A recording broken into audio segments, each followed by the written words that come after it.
500,000 shoppers a day visit Oxford Street, but it's got a dangerous, busy road running right through the middle. That's about to change.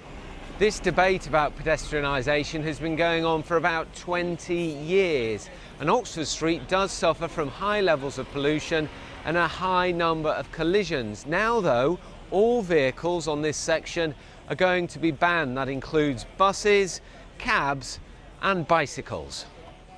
This is what it will look like. Roads that run north and south will still be open, and cab ranks and cycle lanes will be increased in the surrounding streets. Status quo is not an option. Why?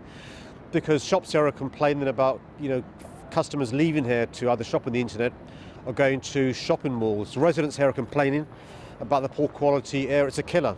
Oxford Street has been a shopping destination since the late 19th century. Many flagship stores are based here.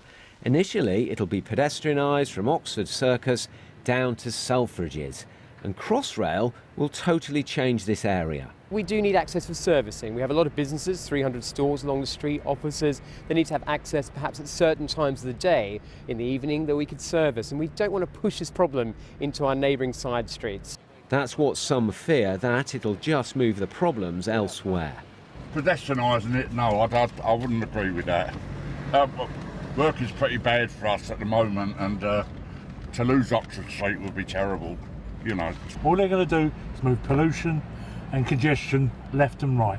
Is that a solution? I suppose the concern will be displacement of the bus routes elsewhere. What do you say to residents? Well, no, we're not going to displace bus routes. We'll obviously have to turn buses in different parts of the city that would have historically have gone down Oxford Street, but I think that's to the benefit of everybody. This plan is now being consulted on. Oxford Street could be pedestrianised by December 2018.